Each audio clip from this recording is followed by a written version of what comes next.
शिक्षण शास्त्र। ये सेशन 5 रहेगा हिंदी पेडागोजी का, जिसमें कुछ 15 क्वेश्चंस को हम डिस्कस करेंगे। 15 का एक सेट है जिसको हम लेकर के चल रहे हैं, तो आउट ऑफ 15 कितने ठीक होते हैं वो ज़रूर बताइएगा, क्योंकि टॉपिक जो है लिमिटेड हैं, चाहे वो हिंदी पेडागोजी हो, इंग्लिश पेडागोजी हो, इनमें तो स्पेशली लिमिटेड ही हैं, टॉपिक बहुत ज़्यादा लिमिटेड है। बाकी तो सिलेबस ही पूरा कंट्रोल्ड है सीटेट का अगर हम बात करें तो स्टार्ट करते हैं, देखते हैं टॉपिक्स को। जैसे मतलब बहुत कितने सालों से 2011 से अगर आप पैटर्न देखेंगे तो वो पैटर्न अगर आप ऑब्जर्व करते हैं और प्रैक्टिस करते हैं उस तरीके के क्वेश्चंस की, थोड़े से उन टॉपिक के बारे में जान लेते हैं, तो आपका काम हो जाता है, स्पेशली लैंग्वेज पेडागोजी में। तो स्टार्ट करेंगे आज का सेशन। लाइक शेयर सब्सक्राइब ना किया हो तो आप कर सकते हैं, बाकी दुखी मत रहिए, क्योंकि हमेशा एक जैसा टाइम रहता ही नहीं है कभी भी। हाँ चलिए फिर फर्स्ट क्वेश्चन है आपके सामने। फर्स्ट क्वेश्चन क्या कहेगा देखिए एक बार। भाषा शिक्षण की कौन सी विधि मातृभाषा को मध्यस्थ बनाए बिना दूसरी भाषा को सिखाने पर बल देती है?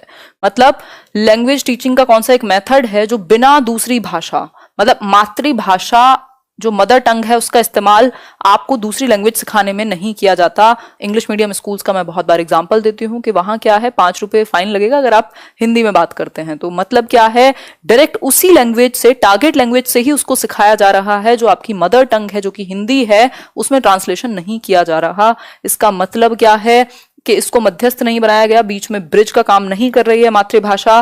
पहला ऑप्शन है प्रत्यक्ष विधि है, द्विभाषीय विधि है जिसको बाइलिंगुअल मेथड कहते हैं, अनुवाद यानी ट्रांसलेशन, या फिर व्याकरण एवं अनुवाद विधि यानी कि ग्रामर ट्रांसलेशन मेथड। आंसर कीजिए, बहुत बड़े आंसर आप लोग कर रहे हैं। ये प्रत्यक्ष मेथड है। प्रत्यक्ष विधि का मतलब है डायरेक्ट मेथड। डायरेक्ट मेथड में क्या है, डायरेक्ट आप टारगेट लैंग्वेज क्या है, जिस भाषा को आप सिखाना चाहते हैं। ठीक, हिंदी और इंग्लिश की पेडागोजी में बहुत लंबा चौड़ा अंतर है नहीं, बहुत सारी चीजें सिमिलर हैं। ठीक है, तो प्रत्यक्ष विधि यानी कि डायरेक्ट मेथड। बाकी सब में, बाइलिंगुअल में भी और आपका चाहे वो ट्रांसलेशन हो, इन सब में दूसरी भाषा का यानी मदर टंग का इस्तेमाल किया जाता है। किसी में टीचर करेगा, किसी में बच्चे भी कर सकते हैं, बट डायरेक्ट मेथड में no use of mother tongue is allowed, यानी मातृभाषा की जो मध्यस्थता है वो अलाउड ही नहीं है। ठीक, तो ये एक बात है। ए ऑप्शन इसका सही हुआ। आप लोग जब 2-3 3,500 लोग, 4,000 लोग मिलकर के जब आंसर करते हैं लाइव में, तो ऑब्वियसली एक एनर्जी क्रिएट होती है। नेक्स्ट क्वेश्चन है आपके सामने, क्वेश्चन नंबर 2। भाषा शिक्षण के संदर्भ में कौन सा कथन सही नहीं है?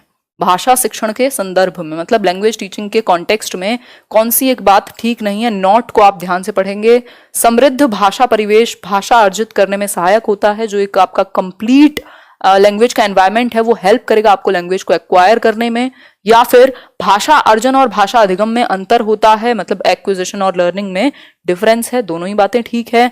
फिर इसके बाद भाषा शिक्षण में केवल भाषाई शुद्धता पर ही अधिक बल रहता है, मतलब भाषाई शुद्धता पर ही जोर रहेगा, बाकी बच्चा अपने आप को एक्सप्रेस करे ना करे इस बात पर ध्यान नहीं देंगे। यही हमने गलती को पकड़ लिया, ऐसा नहीं होता। एक्सट्रीम में अगर आपको क्वेश्चन लेकर के जाता है तो बहुत ज्यादा चांसेस होते हैं कि आप वहीं पकड़ सकते हैं कि ये गलती है अपने आप में।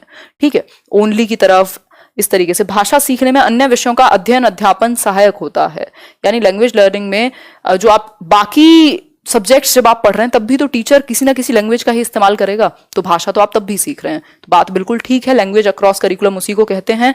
इसलिए सी आंसर ही गलत है, और गलत है इसीलिए सही है। तो ऐसी जीवन में होता है कई बार, जरूरी नहीं है जो दिखे सही वो हो सही, तो जो गलत है वही सही है। यहाँ पर नहीं पूछा था, और सिर्फ भाषाई शुद्धता पर ही बल दिया जाए ये जरूरी नहीं है। स्पेशली छोटे बच्चे हैं अगर, तो आप बच्चों को एक्सप्रेशन पर, उनकी अभिव्यक्ति पर भी जोर देते हैं कि वो एटलीस्ट अपनी बात को कहना तो सीख पाए। बाद में आप ग्रामेटिकली उनको बहुत ज्यादा करेक्ट कर सकते हैं। और आगे बढ़ेंगे नेक्स्ट क्वेश्चन की तरफ। नेक्स्ट क्वेश्चन क्या कहेगा देखेंगे, क्वेश्चन नंबर 3।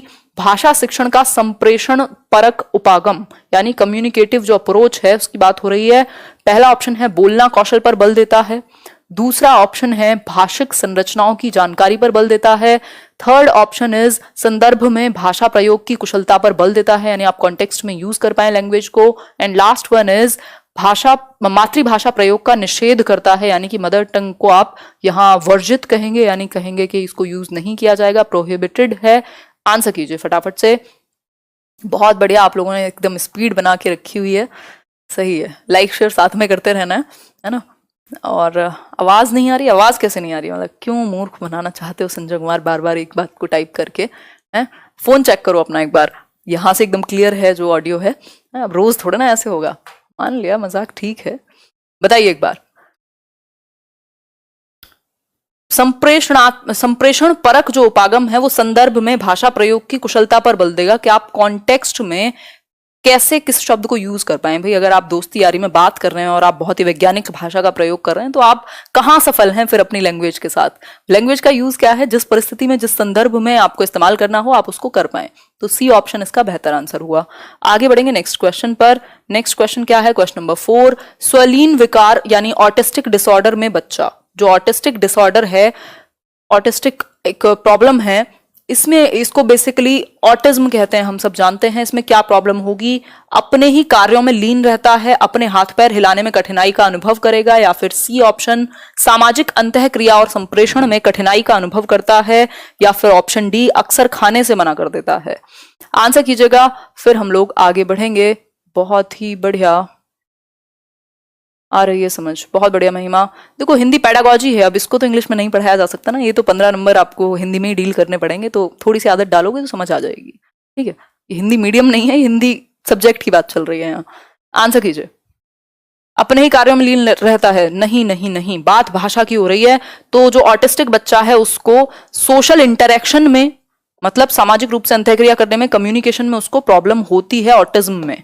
ठीक, जो ऑटिस्टिक बच्चा है वो खुद में तो रहेगा ही रहेगा, लेकिन क्या है वो सोशली बहुत ज्यादा इंटरेक्ट नहीं कर पाता, कम्युनिकेशन में उसको प्रॉब्लम होती है, ब्रेक कर करके वो कई बार बोल पाता है अपनी बात को। तो ये एक बात है जो ऑटिस्टिक बच्चे से जुड़ी हुई है।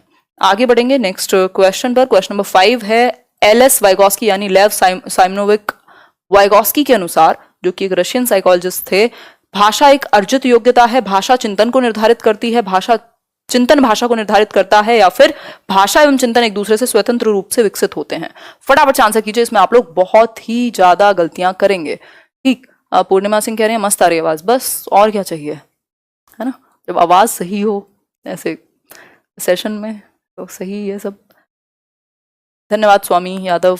आंसर कीजिए फटाफट से, बहुत बढ़िया। यानी कि आप लोग गलत आंसर करने में लगे हुए हैं। आंसर होगा डी, भाषा एवं चिंतन एक दूसरे से स्वतंत्र रूप से विकसित होते हैं, दोनों इंडिपेंडेंट रूप से डेवलप होते हैं, बाद में मर्ज होंगे 3 साल के बाद जाकर के।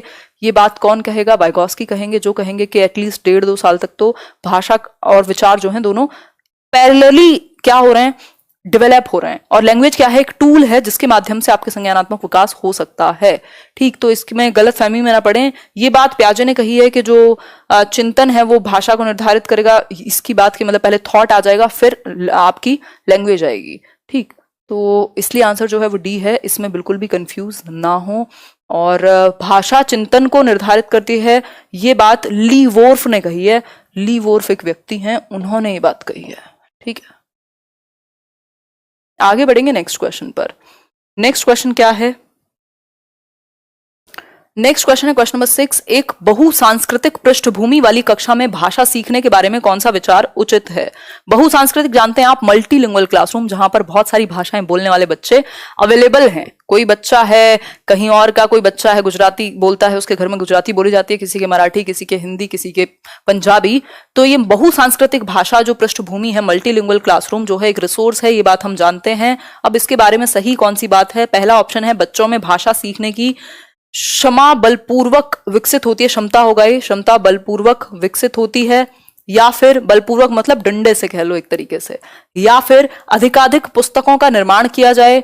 भाषा सिखाने के लिए व्याकरणिक नियमों का और अधिकाधिक प्रयोग होना चाहिए, या फिर भाषा परिवेश का निर्माण किया जाए ताकि भाषा अर्जन की सहज स्थिति बन सके। अब हम सभी जानते हैं लैंग्वेज का जो कमाल है वो एनवायरमेंट की वजह से होता है। तो आप जितना बेहतर परिवेश दे सकते हैं, एनवायरमेंट दे सकते हैं लैंग्वेज का, उतना बेहतर एक्विजिशन होगा, आप जल्दी भाषा सीख जाएंगे। नहीं तो आजमा करके देख लीजिए, जहां आपको खाना ना मिले तमिलनाडु चले जाइए, 2-3 महीने में अपने आप बोलना सीख जाओगे।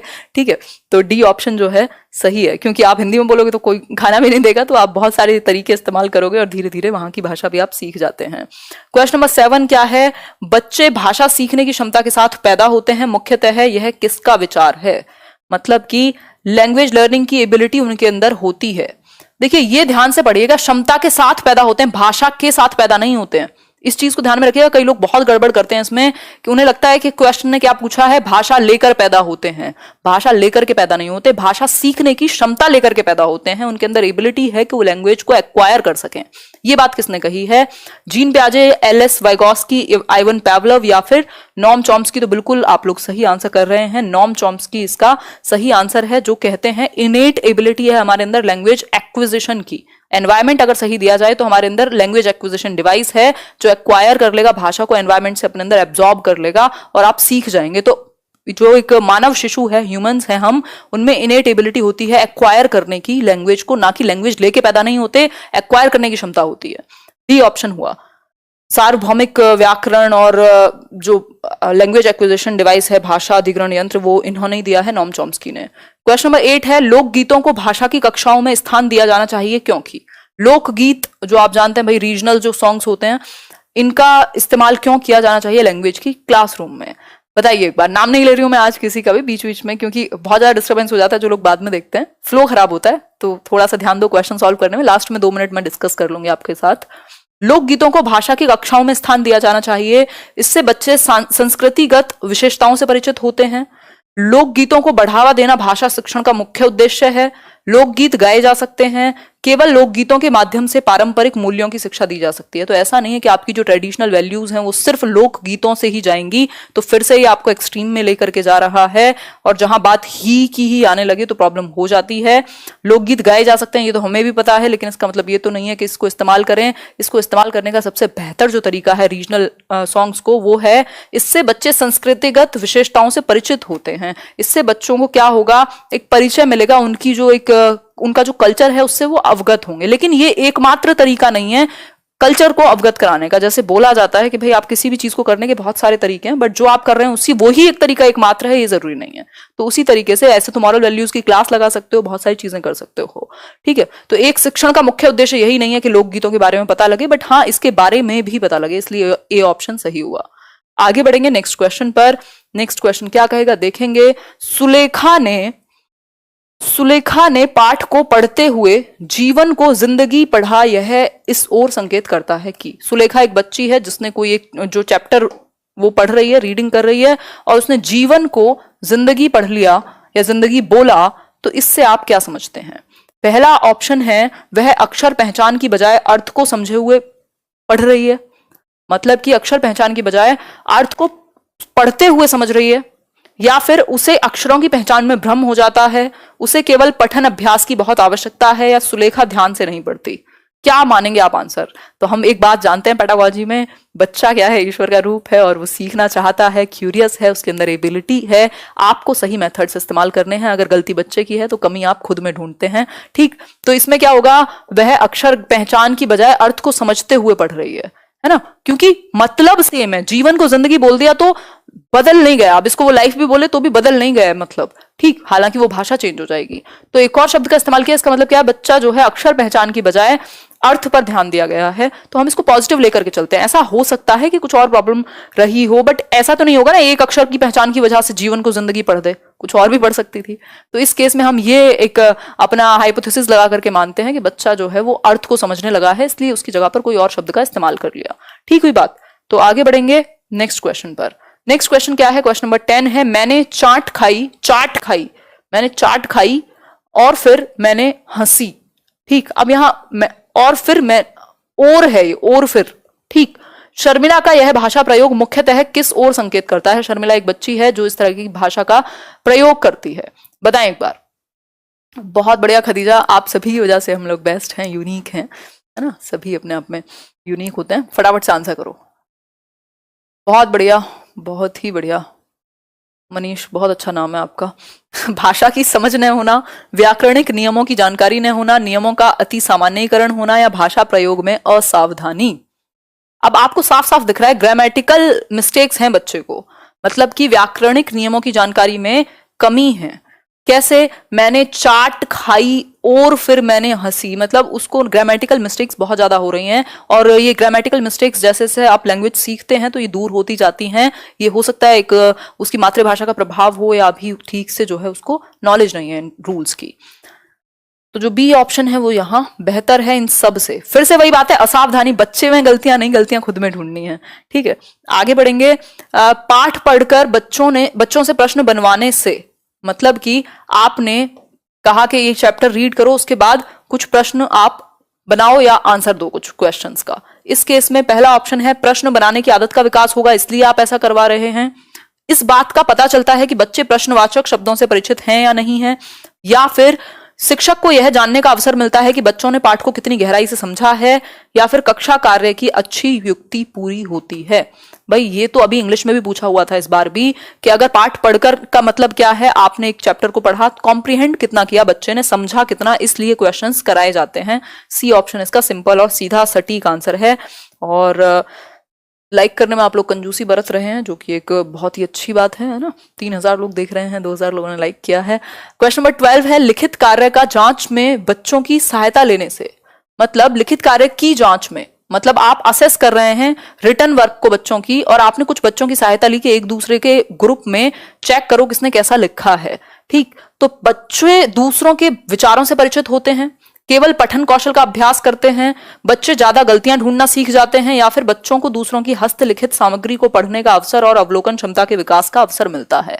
आंसर कीजिए फटाफट से। बहुत बढ़िया। इससे क्या होगा, बच्चे जब किसी और का रिटर्न वर्क चेक करेंगे तो उन्हें दूसरों ने जो लिखा है एक तो उसको पढ़ने का मौका मिलेगा, और जो उनकी असेसमेंट की एबिलिटी है, जांचने की जो एबिलिटी है वो भी बेहतर होगी, क्रिटिक भी वो एक बेहतर बन पाएंगे। आगे बढ़ेंगे नेक्स्ट क्वेश्चन पर। क्वेश्चन नंबर 13 क्या है, पढ़ना कौशल में सबसे ज्यादा महत्वपूर्ण क्या है। पढ़ना कौशल यानी कि रीडिंग स्किल कहेंगे इसको। भाई 4 कौशल है हमारे, सुनना, बोलना, पढ़ना और लिखना भाषा के, जिसमें से लिखना सबसे जटिल माना जाता है। पहला ऑप्शन है संदर्भानुसार अर्थ ग्रहण करना, दूसरा है शब्दों वाक्यों को शुद्ध रूप से उच्चारित करना, सी ऑप्शन है केवल अक्षर की पहचान या फिर तेज गति से पढ़ना। आंसर कीजिए फटाफट से। बहुत बढ़िया आंसर कर रहे हैं आप लोग। नहीं, बफरिंग यहां से कुछ भी नहीं है, ऐसी ऐसी बातें ना करें। ए ऑप्शन संदर्भानुसार अर्थ ग्रहण करना, एग्जैक्टली कॉन्टेक्स्ट में आप अर्थ को समझ सकें, ये सबसे ज्यादा इंपॉर्टेंट है। रीडिंग स्किल आपकी तभी बेहतर है जब आपको समझ तो आए कि कहा क्या गया है उस चैप्टर में, उस टेक्स्ट में, तो आप कॉन्टेक्स्ट के अकॉर्डिंग। ऐसा नहीं है अब मैंने कल परसों लिखा था death is the ultimate motivation, अब किसी ने उसको एज इट इज ले लिया कि मतलब पता नहीं किसकी बात हो रही है। आपको कॉन्टेक्स्ट समझना होगा कि किस कॉन्टेक्स्ट में बात कही जा रही है, तभी आपकी रीडिंग स्किल अच्छी है। ठीक है बात, तो ये एक बात हुई। नेक्स्ट क्वेश्चन पर चलेंगे। बहुत बढ़िया दीपा मुखरिया, अगर सही प्रोनाउंस किया है मैंने आपके सरनेम को तो ठीक है, अदरवाइज तो माफी। क्वेश्चन नंबर 14 है भाषा सीखने में जो त्रुटियां होती हैं, मतलब गलतियां। अब इस पर हमेशा क्वेश्चन आएगा, हमेशा, जब तक भी सीटेट यही सिलेबस जारी रखेगा तब तक क्वेश्चन आएगा एरर्स के बारे में। बच्चों की जो गलतियां हैं वो क्या बताती हैं, वे सीखने की प्रक्रिया का स्वाभाविक हिस्सा होती हैं जो समय के साथ दूर होने लगती हैं, या फिर उन्हें कठोरता से लेना चाहिए, उन्हें जल्दी से दूर किया जाना चाहिए, या वे बच्चों की त्रुटियों की ओर संकेत करती हैं। बहुत बड़े आंसर आप लोग कर रहे हैं 1 मिनट के अंदर ही। वे सीखने की प्रक्रिया का स्वाभाविक हिस्सा है, यानी नेचुरल क्या है, नेचुरल फिनोमेना है, या नेचुरल क्या कहें, कंटेंट्स हैं, नेचुरल चीजें हैं, नेचुरल टर्म्स हैं, क्या कहेंगे, कुछ भी कह सकते हैं। बेसिकली नेचुरली एक पार्ट है, एक हिस्सा है किसका, लर्निंग का। क्या मिस्टेक्स, जो एरर्स हैं वो एक विंडो प्रोवाइड करते हैं, अगर कोई सीखेगा तो गलती भी जरूर करेगा। तो ए ऑप्शन इसका सही आंसर है। आप बच्चों की गलतियों को एक स्वाभाविक या नेचुरल वे में लेते हैं कि ठीक है ये धीरे धीरे काम करते करते ठीक हो जाएंगी। ठीक है, और कई बार आप उनके साथ काम भी करते हैं इस चीज को सही कराने के लिए भी। किसी भाषा कक्षा में कहानी कथन की आवश्यकता के संदर्भ में कौन सा तर्क उचित नहीं है। कहानी कथन की बात हो रही है, स्टोरी टेलिंग की, और नॉट पूछा है। नॉट को आप थोड़ा सा ध्यान रख करके हमेशा पढ़िए। जैसे ही ऑप्शन में नॉट लिखे, एक्सेप्ट लिखे, ऐसे 3 इडियट वाले कान ऐसे करके और ध्यान दीजिए उस क्वेश्चन पर। क्वेश्चन हमेशा आसान होगा, बट आप कंफ्यूज हो जाएंगे और गलत कर जाएंगे, कंफ्यूज आ जाएंगे। ठीक है, पहला ऑप्शन है सभी बच्चों की क्षमता अनुसार कल्पना शक्ति का विकास होता है, सभी बच्चों को भाषा सुनने का परिवेश मिलता है, सभी बच्चों की क्षमता को ध्यान में रखते हुए यह उचित नहीं है, या बच्चों को शब्द भंडार के विकास के अवसर प्राप्त होते हैं। आंसर कीजिए फटाफट से। कॉल माय नेम, नाम तो आपका पढ़ नहीं पाई मैं, बस यही पढ़ पाई। खैर आंसर कीजिए। सभी बच्चों की क्षमता को ध्यान में रखते हुए यह उचित नहीं है, एग्जैक्टली। भाई स्टोरी टेलिंग एक ऐसी चीज है जो सभी के लिए उचित है।